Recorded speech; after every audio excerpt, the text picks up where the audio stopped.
Welcome everyone on a windy podcast today. Myself Jayant. And I am Pius. We both are from Application Engineering Group at MathWorks. Today we are going to discuss about making machine learning easier with automated machine learning, which is an AutoML with Matlab. Right. So what we have got on the agenda for today is basically we are going to talk about why and how of automated machine learning, and basically basically from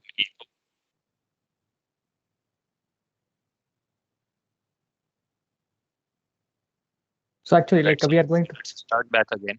So basically, what we are going to talk about today is automated machine learning, right? And we'll go through, why one should be actually automating some of the process in the machine learning AI model pipeline. And then while doing so, we'll pick up a very simple use case, right? And then while taking that use case, we'll learn about how to go about automating some of the workflows that is actually involved in training the AI model and building a pipeline. Towards the end, we'll also talk about how you can get started quickly in the field of AutoML. Right. So I want to start out with this particular survey that was done by Gartner back in 2020. And what they wanted to find out is if you are a company who is actually building an AI modeling pipeline and want to build a successful application and deploy it and bring it to the real world, what are some of the high-level bottlenecks that you are actually going to face, right? So while the survey results are up and you can get through it, but I just want to focus on the top three, learnings from this particular survey.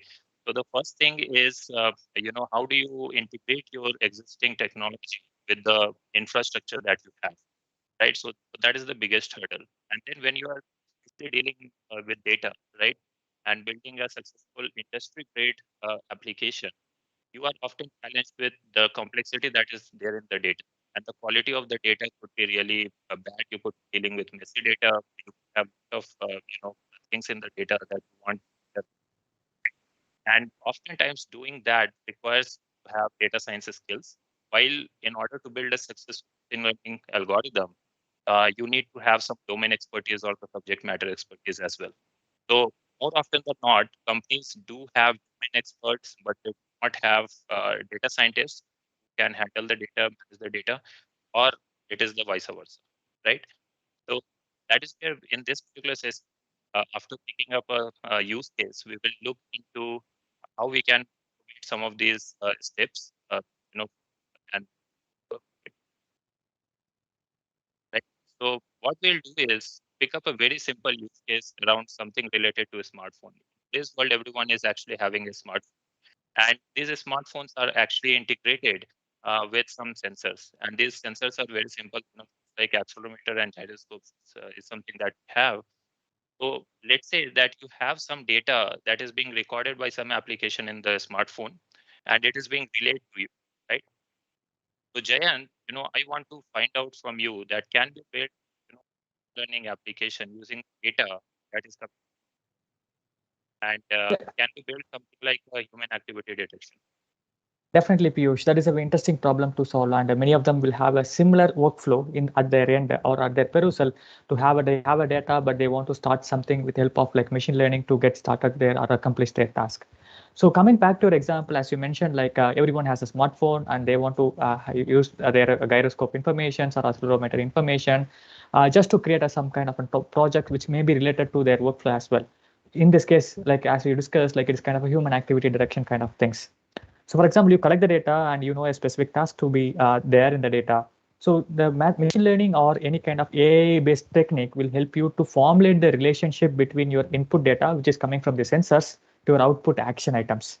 So in this particular example, what we are going to do is that we are going to use a available data or publicly available data that is recognize the similar workflows, which is nothing but a human activity recognition kind of information, which has like a accelerometer information as well as a gyroscope kind of informations, and we are going to build a machine learning model out of that so that to accomplish a task of like classifying the human activity kind of things.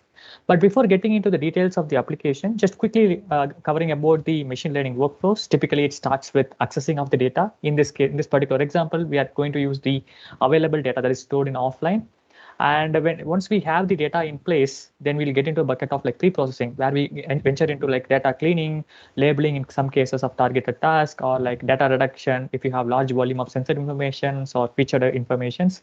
And some cases we will extract features from the data to make the machine learning model to be more accurate or more reliable, or making the model easier to train from the available data. And once we have the desired features from the data, we'll get into a bucket of like developing the predictive models with the help of like statistics or machine learning or deep learning for say. In this particular example, we'll be focusing on machine learning. As you know that there are n number of techniques in machine learning. We'll be undergoing like how it can be difficult as well. And also like each and every machine learning algorithm will have its own hyperparameter to tune it to make the model more robust and accurate. And finally, we also will be end up in like validating the model for its correctness to avoid overfitting or like underfitting, and to explore the other possible options. And once we have a satisfactory results in the development of predictive model bucket, we'll end up in deploying the algorithm in the end devices. Like no one wants their algorithm to be on their desktop, rather it want to be on some kind of other platforms, right? Like it may be like enterprise systems, like deploying onto the cloud, or it can be like even a smartwatch or smartphones, or it can be a, like small hardware, or it can be like exe based applications where you can help on building this kind of applications. But this is a high level overview bucket. How we relate this to our particular example we are discussing is that the same workflow, we are going to use the stored data. So we are not going to disturb anything on the data access bucket, because we have a collection of data which is collected from the historical informations. But we'll be focusing heavily on the buckets such as pre-processing and development of a predictive model, which is in general, it is very iterative in nature. As you know that Piyush, like machine learning, it's like kind of an iterative in nature. There is no straightforward approach to decide on single algorithms with a suitable configuration. So it's an iterative nature, but and also same equally like data preparation also a quite complex task. So there are a number of feature extraction, pre-processing techniques, and like a domain engineer like you, like that you will be playing a crucial role in extracting the domain-based features and helping the machine learning model to train a better on a better data. But it is a time-consuming process, as I mentioned, and it's an iterative in nature. So there are n number of complexities that is being associated. But I will just as a data engineer, just asking a domain engineer like you, do you feel like is it easy for you like to undergo this process and get the inference out of it? Right. So, while trying to build machine learning applications myself, and when I was actually beginning in this particular field, as well as on daily basis, we interact with multiple customers, Jayant, right? And we see them, facing some, typical challenges in this whole, data handling pipeline and model training pipeline, right? So some of these, I mean, some of these challenges are related to, let's say that you have the data, you want to pre-process it, but then comes the next step when you basically want to extract some useful information from the data, right? Or extract some relevant features from the data. Oftentimes it requires you to have the domain knowledge, right? And then once you have actually extracted useful information from the feature, but if you have multiple features, right, your algorithm may not be very robust in nature, right? So that is where we want to select the top, let's say top 10 to 15 features in the data, depending upon the use case, and then rank them in an order of how important they are for building a machine learning model, right? And then when you are about to build a machine learning model, the challenge comes that, okay, which model do I pick, right? If you are dealing with a supervised machine learning classification kind of problem, uh, I mean, where do you get started, right? Do you get started with support vector machines, k nearest neighbor boosted trees, random forest, simple decision trees, neural networks, which is the right network to actually choose and train?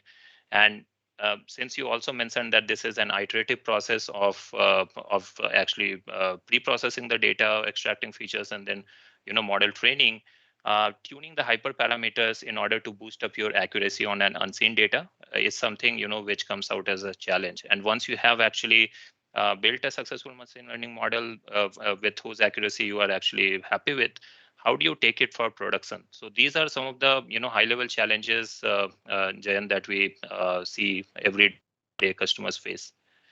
Can you throw some more Very light? well put on. Yeah, very well put on that, Piyush. Like as you rightly pointed out, there are n number of iterative process in the four bucketed workflow of machine learning, which is hard for domain engineers or like which is hard for a people who is starting the machine learning as a newbie. But actually, in real practice, it's not so hard. So that's why a workflow which is called as like AutoML, which is there to help the end users who is newly starting the machine learning workflow, or even it may be supporting the advanced users as well to reduce their significant effort on iterative process. So just to give an idea about machine learning, so we have a process, pre-processed data. How about a workflow or a framework that gives a deployable ready model by skipping all those interim steps, whatever you're seeing in feature engineering, model selection, or hyperparameter tuning of that particular model, and giving a suitable model that is ready for deployment. That is where the AutoML is going to help the end users by reducing their effort significantly on the most complex bucket of the AI world, where you feed in the pre-processed data, starting from feature engineering, model selection, and hyperparameter tuning of the particular model can be automated. Isn't that interesting for you, Piyush, directly skipping a lot of steps and getting the model ready for deployment? Sounds really good, Jayant. In order to build an automated machine learning model and skipping, these complicated steps of feature extraction, feature ranking, and automatically selecting which model actually gives you the highest accuracy, right? So, Yes. yeah.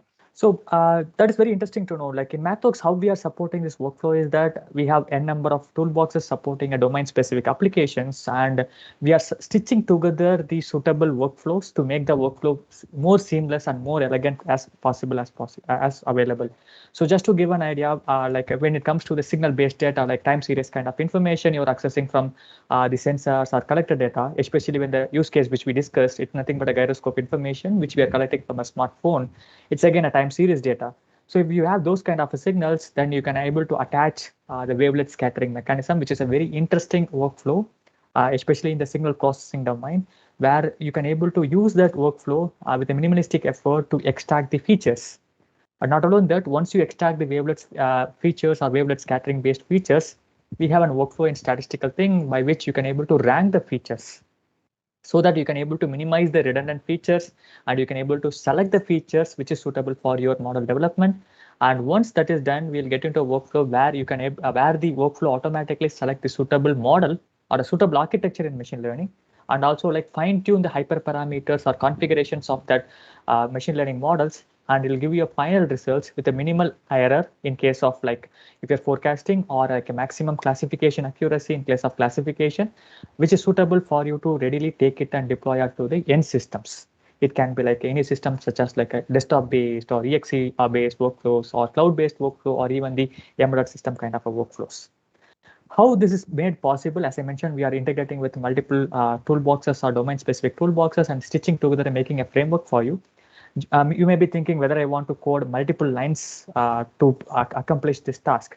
In general, it can be accomplished in very minimalistic effort in coding, like couple of lines of coding. So whatever you see here is nothing but like in the first line, nothing but you feed in a raw data where you just want to specify the signal length or a buffer length, and also like you want to specify the sampling frequency of that signal, which you obviously will you'll come to know based on the sensor parameters, and then it extracts the features.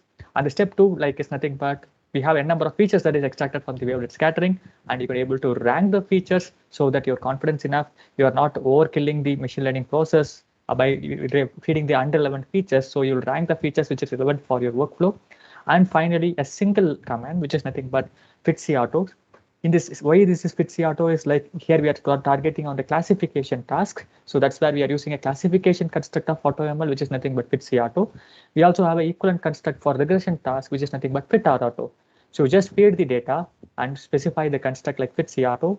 The more automatically the construct auto or the programming API, it tries to find a suitable algorithm with a suitable configurations, which means hyperparameters, and give you a model which is ready for deployment of your final task. So this is just a couple of lines of code you can able to accomplish the AutoML in action, that I would say. And we may be thinking that like I'm not familiar with wavelet scattering, whether I can directly use it or not. Definitely you can use it. And there are other feature extraction techniques as well, which I will be covering in the next slides. But just to give an idea, this is a framework. You can able to stitch any kind of a feature extraction any kind of a feature ranking, and finally you can call the AutoML construct in MathWorks or Matlab, and it can able to give you a suitable model with suitable hyperparameters with minimalistic effort. Since I briefly mentioned about wavelet scattering, not alone that you can use wavelet scattering, but also you can use several signal feature extraction techniques. In MATLAB, we have a number of options. Either you can use app-based workflows to generate the features, or we have a programming APIs by which you can able to extract the features based on the domain-specific things. For instance, I have mentioned audio feature extractor. If you're working on audio-based signal, you can able to use those feature extractor to extract the features, and you can follow the same process of building your AutoML framework.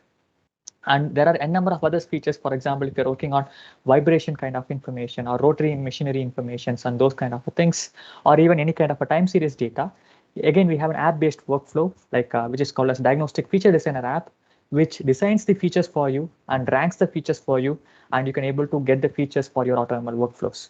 So again, we have it available in our workflow by which you can able to do it in app-based things, which creates the features, both time and frequency domain features for you, and also help you to rank the features suitable so that you can able to take it for the fitc auto command and you can able to use it. If you're working on the tabular kind of information, which is not time dependent kind of a things, again, we have an option to extract features.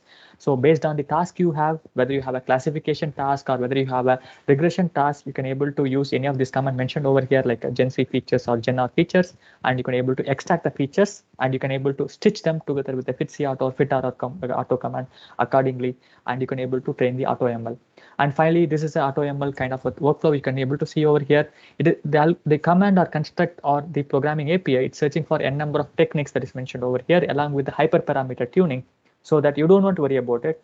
You just offload your work to this particular construct, and you can sit and relax. The model will give you a initial model with the suitable hyperparameters for you. So isn't that interesting for you, Piyush? Just to give a high-level idea. Right. This looks very interesting, and especially the last animation plot that you also showed, right? So I will just do a quick recap, Jayant, for my understanding as well. So you mentioned that, about the 4 buckets of the AI workflow, right? And also we covered that, oftentimes it is a very time-consuming process. It is iterative in nature. I mean, if you are working on the hands-on code, basically you have to extract features, go train the model, come back again, see if you have something to modify in the data pre-processing pipeline, and then train the model again in order to boost up the accuracy, right? And that is where you actually showed some very low code kind of settings, fitc, auto fitter, auto around automating the machine learning model training process, right? But towards the end, you also covered some app based workflows around where you basically mentioned that how do you go about model training. So I just want to find out from you that is there any app based workflows also apart from those low code settings that we have, because for low code settings also for wavelet scattering and even training the machine learning model, one needs to be aware about the platform and understand what all features are embedded in the platform to use them, right? So do we have any app based workflows as well, Jen? Definitely, Piyush. That brings me to an interesting discussion, the next discussion, right? For model training and tuning, we do have a lot of app-based things. So this is an MATLAB console, whatever you're seeing. We have a lot of apps associated with machine learning and deep learning, whatever you see, which reduce your effort significantly. So I'm just opening a classification learner app to address the task which we have discussed now. Apps pops up, and here your requirement is that you want to load and pre-processed data or feature extracted data over here, and you can able to populate it just by selecting the drop-down options. Either the data can be residing on files or it can be from workspace. You could able to select the predictors and response, even the validation kind of metrics to avoid overfitting kind of application. And once that is done, the data is loaded into this app. Then you have plenty of option to train a machine learning models. For example, before getting into the machine learning option, this particular app has been recently updated to also have a feature ranking algorithms embedded into it. So I just selected the feature ranking option. You can see multiple options that is popping up for you. You can able to play around like top 20 features or like top 10 features from this app, and you can able to train a machine learning models based on the feature ranking that is given in this particular app. Once you've done that, and you'll find a number of algorithms starting from decision trees, discriminant analysis, naive-bayes classifier, or SVM, or even neural networks has been added into this particular app. You can able to pass over like one by one, which is a little time consuming again, but I don't want to do that. You can offload the entire process to MATLAB by selecting all the networks. and it can explore all the possible networks for you or all possible architectures in machine learning for you. And it can be also run in parallel threads with the help of like using the multi-core capability that is available in your hardware. And for this instance, I'm just running all my algorithms available in this framework on the data, including the feature ranking. And it is running in parallel because I have enabled my parallel pool so that it is running on multi-core missions. And you can see over here the accuracy metrics or accuracy ranks, it's keep on popping up. It based on the things, it will highlight the things suitable algorithms for you. So here we are just feeding the data, and the entire process of like model selections has been offloaded to an app which is running over in parallel mode, like with the help of a multi-core capability I have. And within a shorter span of time, I could able to narrow down my initially guessed algorithm with a reasonable accuracy without spending any efforts on coding for feature selections or coding for like particular algorithm over here. So that's why like we offloaded it. And we selected the initial algorithm, but still there is option to fine tune the hyperparameters. We have not gone through that. So in this particular case, SVM found to be suitable. And you know that like there are multiple hyperparameters associated with this SVM. So we need to fine tune it, which we have not done in past. But here we are fine tuning it by selecting it as an optimizable SVM. And once you select that construct, there will be options based on the hyperparameters of the algorithm under consideration. You can able to narrow down the optimization, but I'm here leaving everything to default. And I'm just going to the Bayesian optimizer workflow. You can also select a grid search or random search kind of things, but I'm leaving it to an Bayesian optimizer for the quicker optimization and get my suitable hyperparameters.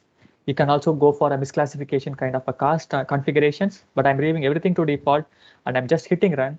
Initially we guessed algorithm, but now here for the initially guessed algorithm, we are going to fine tune the hyperparameter as well.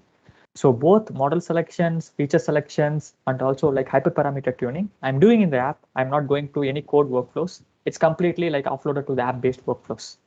So the advantage feature of it is that the people need not to be a machine learning or AI expert to get started with this app. So they can able to feed in the data and they can able to make a judgment from the ranking of algorithm whether the domain-based features are proper or not. And then they can try out multiple algorithms of their choice in the app, and even they can able to fine tune the hyperparameters. And again, there is nothing black box over here. Whatever you are doing in app-based workflow, the app converts equivalent to Matlab code. So that gives you a confidence that what the app is doing internally, that you can also able to generate the output. And also you can able to export the model for deployment. And also you can call the deployment app from this particular app so that you can directly take it and deploy onto the end platforms. So that is the interesting workflow, whatever we have seen. Similar to whatever the app-based workflow in kind of a single command or like a couple of lines of command to establish Automl framework, that can also be converted into an app-based workflow, whatever you see here. Only caveat over here that we are not doing the feature engineering or feature extraction problem.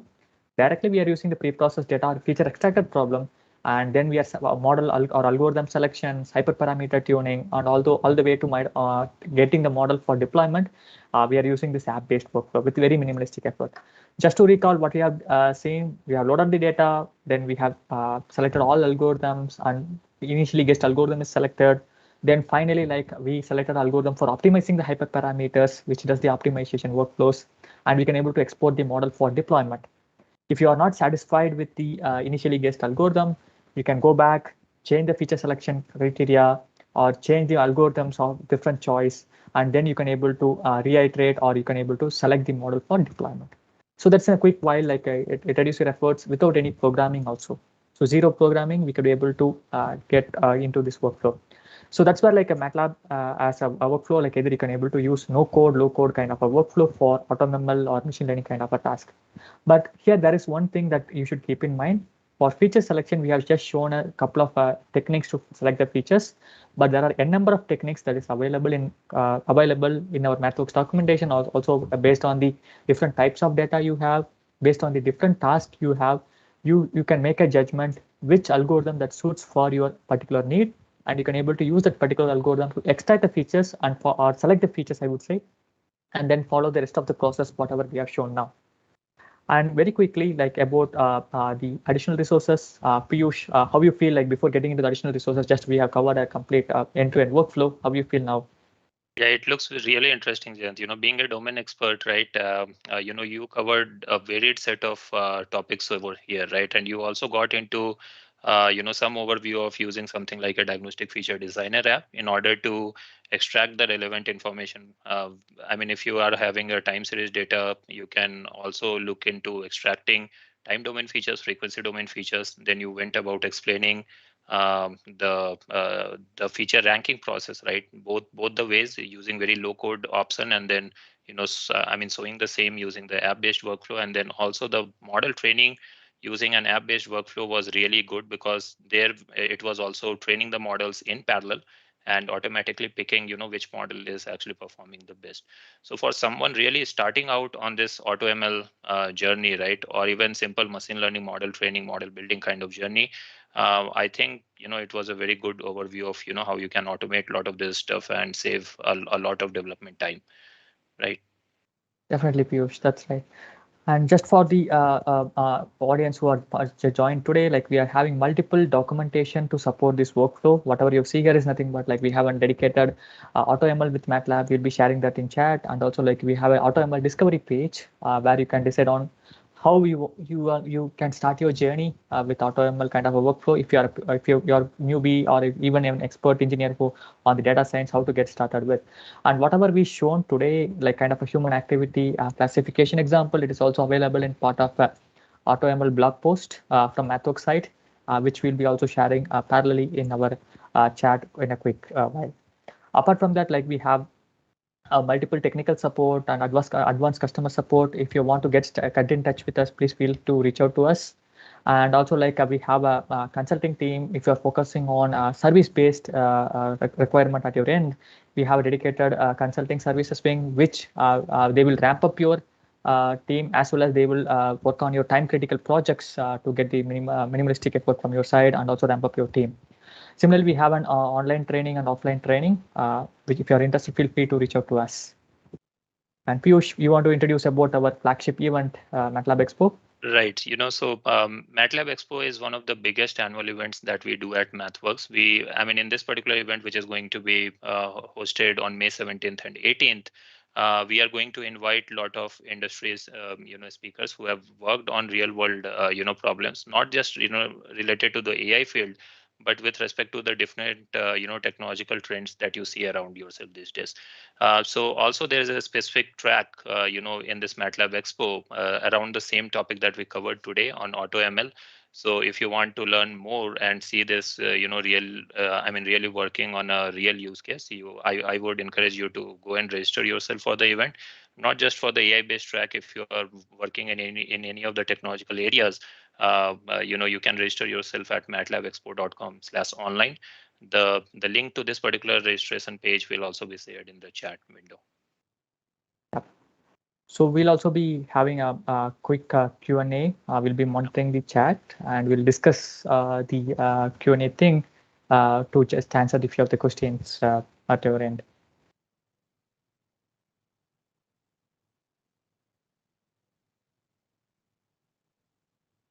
Yeah. So couple of things I see in the chat. Basically, Bill is mentioning MATLAB is very important in every field. Yes, I mean, especially if you are also a domain expert, you would relate to doing lots of computations on MATLAB, which is essentially, I mean, a mathematical, coding platform for you under the hood, right? So it automates, a lot of process on how do you handle, array related operations, matrix related operations under the hood. And, machine learning, deep learning kind of workflows are some of the recent trends that we are adopting our solutions to.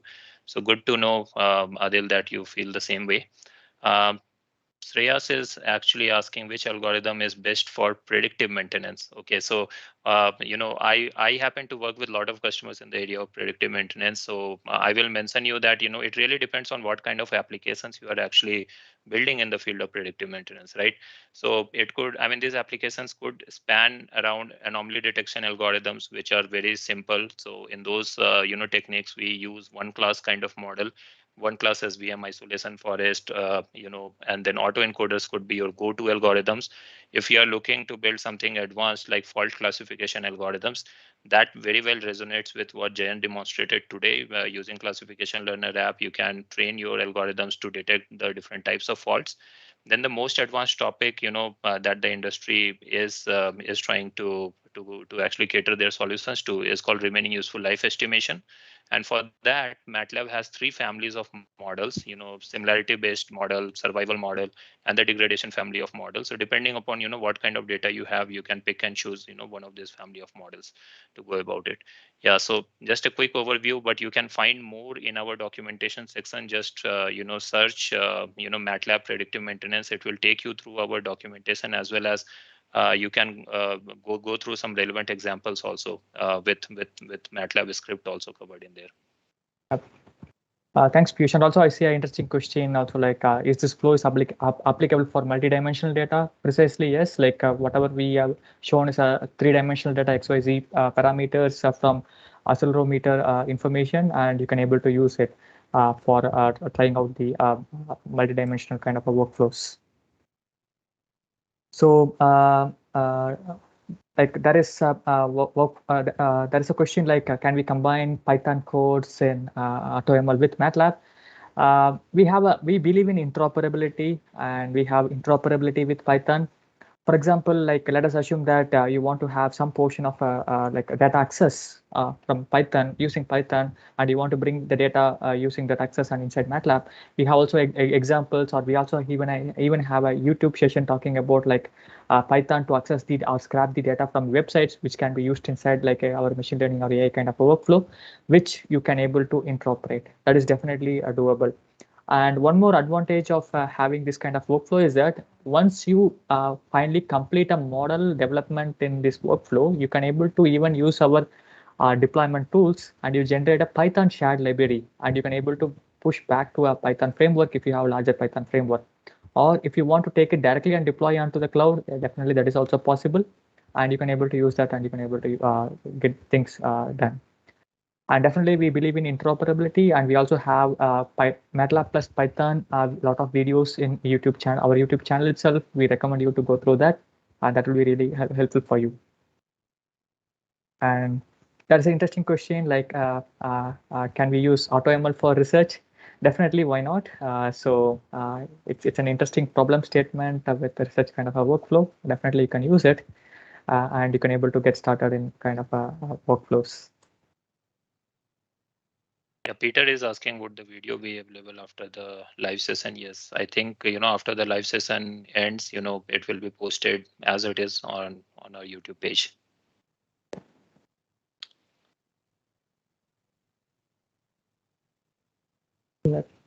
Yeah, just to reminder, like we have our flagship event, Matlab Expo, that is coming on like 17th and 18th of May, which is Tuesday and Wednesday of the next week. And we recommend you to register for the track, because like we have n number of tracks, not alone on AI track as mentioned by Piyush. Like we have n number of tracks as he mentioned, covering of your entire workflows of engineering. So, and also we have an hands-on session covering multiple AI tracks, so that you can get familiarized with these workflow, having a hands-on on these things, and you can able to get familiarity with these things. And we do also have an on-ramp tutorials, which means that you directly can log into our on-ramp training, which comes with the capstone projects, where you can able to get familiarity with like kind of using MATLAB, and also like running a few of the example projects, and you can get able to get familiar with these workflows in MATLAB. So we highly recommend you. You can able to go through the on-ramp courses with this, which is absolutely free, and you can able to just log in, and you can able to get access to the training content or the on-ramp content for you, along with the capstone project associated with that. So we also see a very interesting question, like can we deploy the model trained from a classification learner app into a like Raspberry Pi kind of an framework? Definitely yes. As I mentioned in the beginning of the slide, no one wants their model to sitting on their desktop just for like a toy hobbyist or toy kind of a project, but rather they want to take it and deploy to the actual systems. So we have a code generation workflows by which you can able to generate the target specific codes, and you can able to target the end hardware. For say like we have a lot of examples with machine learning plus Raspberry Pi kind of examples where we have generated a target specific code in specific, like for example Raspberry Pi requirement, and we generated a code and deploy onto the hardware, and we get the inference on the from the hardware. So we have a lot of example in the space. Feel free to just Google it like Raspberry Pi plus Matlab. You will find a lot of links with machine learning and deep learning kind of workflows.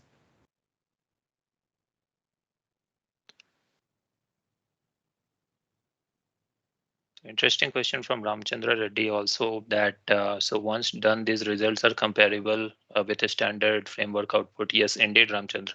So with Matlab, I mean Jayant also showcased through the classification learner app that you can post process your model output directly in that particular app. Also, you can test its accuracy not only on the validation data, but if you have a fresh set of test data that you want to evaluate the performance for, you can import that particular test data in the app itself and check the accuracy of the model itself, and it is very much comparable with the I mean other frameworks in the industry.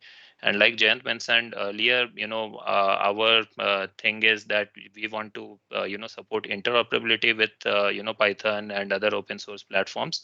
So that is where, let's say, even if you have some models trained in Python, basically you can bring those models into Matlab if you are looking to develop some application around those models and then take it for production. So something like if you want to convert your machine learning model into C code, right, or a native hardware code, right, for actually deploying on the embedded hardware. So all these capabilities also Matlab provides along with building and training a machine learning model.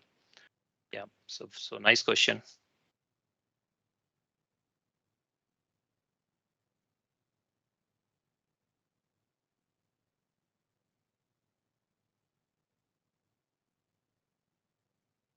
Definitely, and also like one more time, if you want to try out few of the things, please feel free to reach out to us. We have a dedicated channel to reach out to us. You can able to reach out to us, like, and you can able to get started with machine learning or for say like AI with Matlab, and we'll be happy to support your workflows as by multiple means as we mentioned, and we are happy to have you on this particular discussion.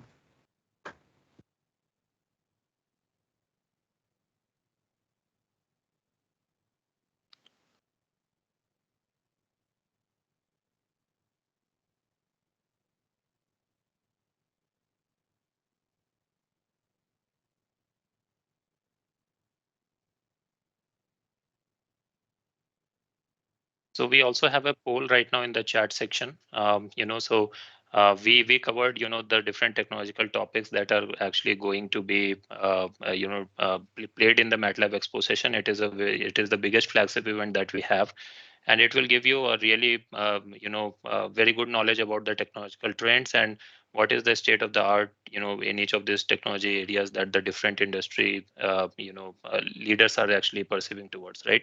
So please go ahead and vote if you are planning to attend MATLAB Expo on May 17th and 18th. uh, yeah.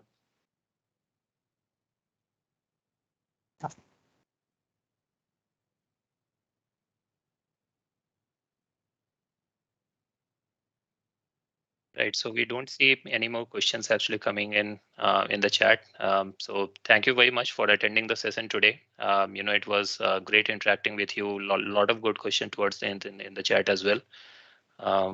So with that, we'll actually conclude that session. Yeah, thanks a lot, and we'll be happy to join you in other occasions.